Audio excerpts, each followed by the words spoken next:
Only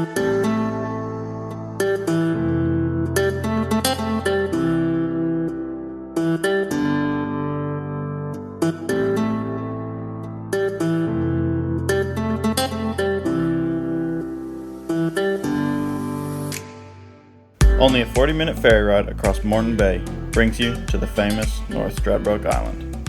On the island, we stayed at a quirky beach house located at Point Lookout. From there, we were able to venture to a new destination every day.